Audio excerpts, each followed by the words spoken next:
Hey everyone, Tim Schofield here. And this year we have seen a lot of new phones come out. We've seen more folding phones, phones with under display cameras, and just a lot more advancements. And it's that time of year again to pick my favorite phone of 2022. With that being said, there's a reason I didn't title this video Top 5 Phones of 2022 because that's so subjective. I can't say that one is the absolute best phone over others because it's up to you, your personal opinion. I would love to hear from you though. Drop a comment, let me know what your favorite phone of this past year was. I will be chilling down in the comment section, so looking forward to chatting with you guys about all the phones that were released this year. But with that being said, let's get into it. My top 5 favorite phones of 2022.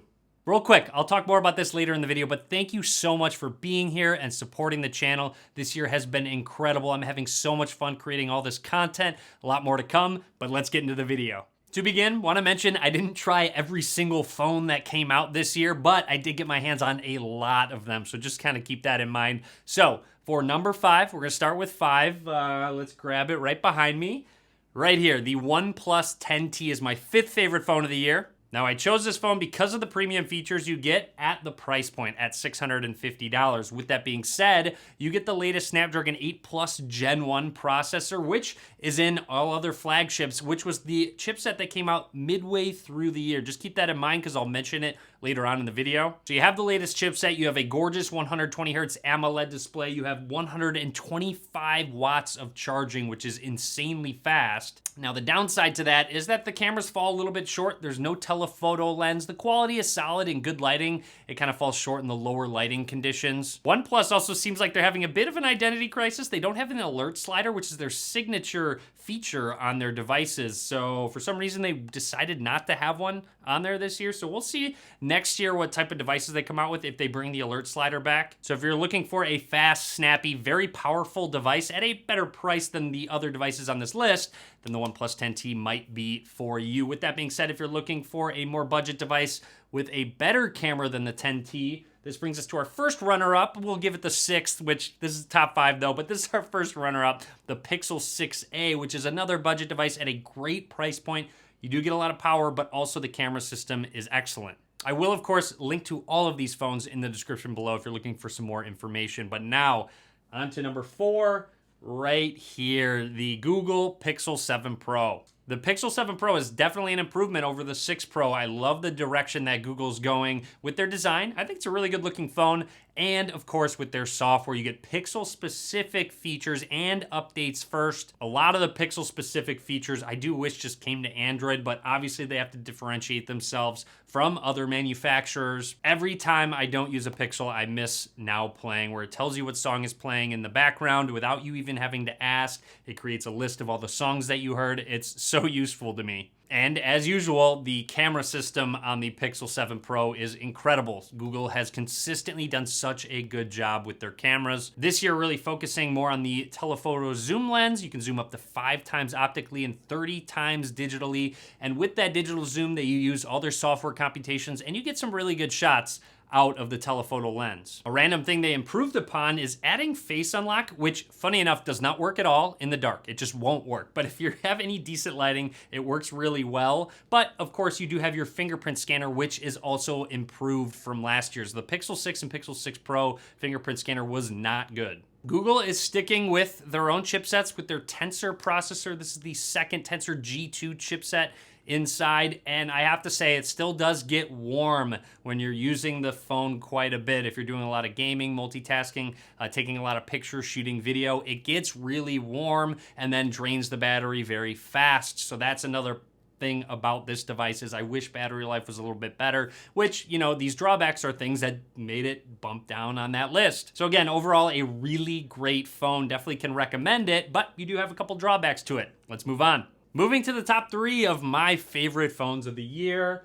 and we're gonna go to Apple with the iPhone 14 Pro Max. Specifically the Max, they are the exact same phone aside from the size and weight, but with the Max you get better battery life, which you will need with this iteration. I was a little bit disappointed with the battery life. It's still good, don't get me wrong, but I needed that extra juice out of the Max model to get me through that full day. Keep in mind I am using that new always on display, which will drain your battery life as you use it. In a future update, I know they're getting rid of that wallpaper showing. I can't wait for it. I don't need my wallpaper showing at all times. I just want to see the time and maybe some notifications that come through. But I do have to say, all around, this is an exceptional device. Apple has done a very good job with their camera system, their displays. They did introduce the new dynamic island up towards the top, which has some really cool integrations. I have a separate video if you want to check that out. I'll link to it below. However, I haven't noticed enough developers kind of adding things to it just yet, so hopefully going forward we'll see more and more integrations to it. Gotta mention it, still using that lightning connection. It's annoying to carry around an extra cable with all of my devices, especially with my MacBook that uses USB-C, but hopefully that will change going forward. I didn't mention it with the Pixel 7 Pro. However, it was very close in just the standard good lighting point and shoot shot that I like the most out of the iPhone 14 Pro and the Google Pixel 7 Pro, but I do think I prefer overall the 14 Pro's pictures, just standard or even ultra wide as well out of any other phone. When it comes to the zoom lens though, I think the Pixel 7 Pro edges it out, but also the Galaxy S22 Ultra, of course, takes the cake. We'll talk more about that potentially in a little bit. And to be completely honest, every year Apple gets closer and closer to being my #1 favorite phone of the year. Honestly, it comes down to the software for me. I think if notification management got better on the iPhone, I would probably switch and say this is my, go-to device, the device I'm gonna grab if I had to actually choose one. Moving right along to number 2 is a phone I just mentioned. I kind of gave it away, but the Galaxy S22 Ultra is my second favorite and just barely goes above the iPhone 14 Pro Max. Now, I'd like to preface what I say about the S22 Ultra with the fact that it was released in February in comparison to September and October of the iPhone and the Pixel. So keep in mind, that's over 6 months of having a device that competes with those 2 other devices that were released later in the year. Another teaser, but this is my favorite candy bar style phone of 2022. It just has just about everything you want in a flagship device, and Samsung has consistently improved with their lineup year over year. Now that Samsung has merged their Note lineup with the Ultra lineup, you include an S Pen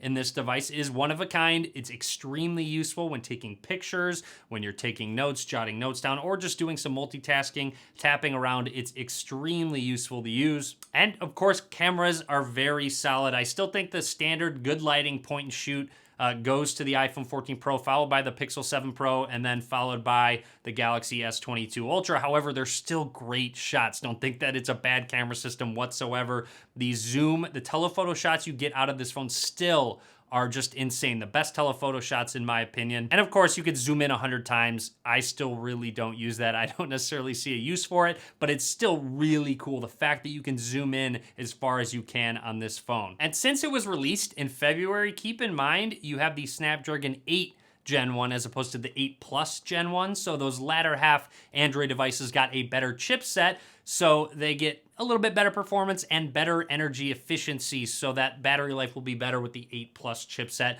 So battery life still could be improved, which I hope to see in the next S23 lineup, hopefully coming soon next year with a new chipset and just better battery life. That's what I'm hoping for.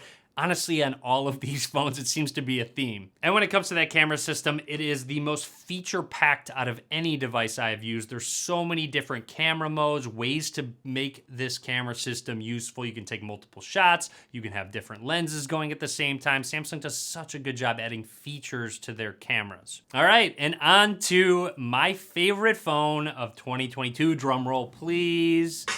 And that phone is, sticking with Samsung, the Galaxy Z Fold 4 is my favorite phone of 2022. And it's very clear that Samsung dominated this leaderboard of mine, and for good reason. They make incredible phones. Their lineup is just unmatched with their folding phones, this one, and of course the Z Flip 4, but then also they have other devices, the Ultra with the S Pen, then their S22 lineup, and they even have budget devices along the line. So just their lineup is unmatched. So of course I specified favorite candy bar style phone, but obviously this is my favorite foldable of the year and my favorite phone. This would be the phone that I go to if I were to choose and just have a phone in my pocket. The Fold lineup has improved year over year, just gotten better, more durable. The inner display is brighter. That was one of the things that needed to happen. That's great to see. There's an under display camera, which isn't very good quality, but it does give you a more immersive experience. When it comes down to it, I still think that front display, while it did get wider, I still think it's a little bit too narrow. It's cramped to type on still. It's, you know, it's taller, it's a little more narrow.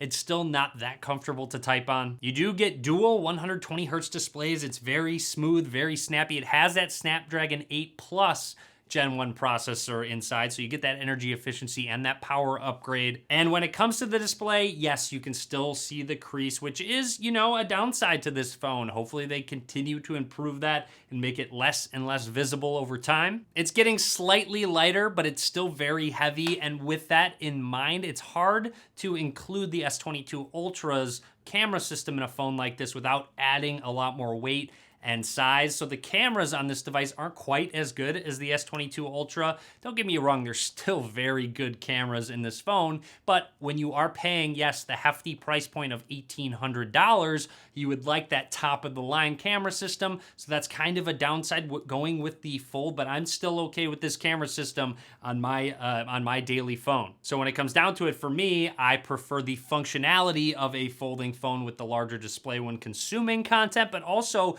dual apps side by side are incredible. If you haven't tried it yet, you need to go try a Fold and do side by side with drag and drop. You can just have a video playing on one side and actually get some work done on the other. It's so valuable to me, especially when you're traveling, playing games on the plane, watching a lot of content. And there's always more and more software features coming to the folding phones, like Samsung's Flex Mode. You do have an added taskbar down at the bottom with Android. So even Google's developing for these folding phones. Hopefully we'll see maybe a Pixel folding phone coming soon. Now, with Samsung's dominance in the foldable market, I'm hoping to potentially see some new form factors. I'd like to point out the Oppo Find N form factor, which has a bit of a wider front-facing display, and then open it up, just a different aspect ratio on the inside. Wanted to mention that maybe Samsung could dip their toes into a different sized folding phone. You'll notice the height difference, of course, between these two, and the width difference. So just something to make note of. I'm really excited about the future of folding phones. I do think going forward, they're just gonna continue to get better and better. Also wanna point out, with that higher price point, Samsung does a very good job with their trade-ins. So these hold very good trade-in value within Samsung's ecosystem. All right, so that is my favorite phone of 2022. I do have some runner-ups though, and I really want to mention these devices. For our runner-ups, the first one is the Nothing Phone 1. I want to just make mention of it because it's a new phone company. You don't see very many of those. In fact, you have LG leaving the phone space, so it's nice to see newer companies come in, try something different. Obviously, with this phone, it's got that transparent back with their glyph interface to show lights on the back of the phone when you get notifications. Trying new, unique things is always exciting, especially in the phone industry. So I'm really excited to see what Nothing has to offer next in the Phone 2, if they're even making a Phone 2, we'll see. Our next phone I didn't include in this video because I don't have it, I haven't tried it. I know some of you might even comment this